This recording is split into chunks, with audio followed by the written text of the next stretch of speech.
ሐዋርያው ቅዱስ ጳውሎስ ለገላትያ ሰዎች ምዕራፍ 5 ቁጥር 1 ጀምረን ስናይ እንዲህ ብሎ ጽፎላቸዋል።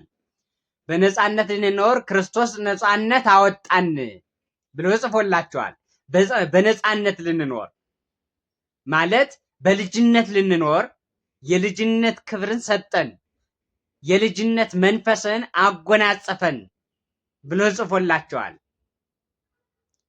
ስለዚህ እንደገና በባርነት ቀንበር እንዳትያዙ ጸንታችሁ ቁሙ ይላል።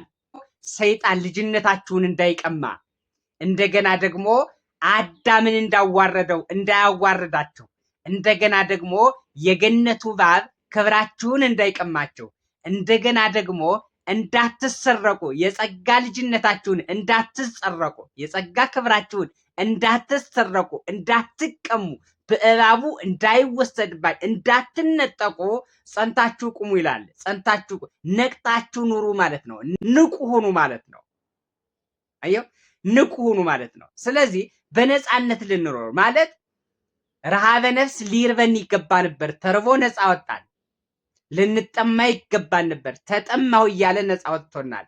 ልንታመም ሕማመ ነፍስን ልንታመም ይገባ ነበር፣ እሱ ታመመና እኛን ፈወሰን። እሱ ቆሰለኛና እኛን አዳንን። እሱ ደከመ ስለ መተላለፋችን ቆሰለ ይላል ነብዩ።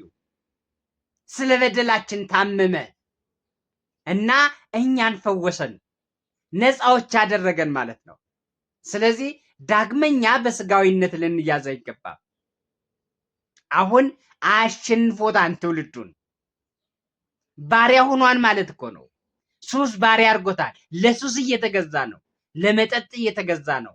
ለስጋዊነት እየተገዛ ነው። ለምድራዊነት እየተገዛ ነው። ሀገራችን በሰማይ ነው ተብሎ የተጻፈው ቃል የታመነ ነው። ነገር ግን በምድር የሚሆን ደስታ በምድር የሆነ ዘላለማዊነት እንደሌለ እየታወቀ ምድር ኃላፊ እንደሆነች ምድርና ምድራውያን ኃላፊያን እንደሆኑ እየታወቀ ምን እንዳደነዘዝን አይታወቅም።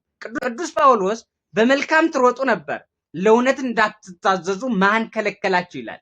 እውነት የተባለ ኢየሱስ ክርስቶስ ነው። ለእውነት እንዳትታዘዙ፣ ለክርስቶስ እንዳትታዘዙ፣ ለወንጌል እንደሚገባ እንዳትኖሩ ማን ነው የከለከላችሁ? ማን ነው አዚም ያደረገባችሁ ይላል። በእውነት ይህች ምድር እኛን ካሳለፈች በኋላ እሷ ታልፋለች። ነገር ግን በእኛ ላይ እንዳታልፍ እኛ በእሷ ላይ ማለፍ መቻል አለብን ማለት ነው። ስለዚህ ጾማችን እና ጸሎታችን ያማረና እየሰመረ ሊሆን ይገባል ማለት ነው።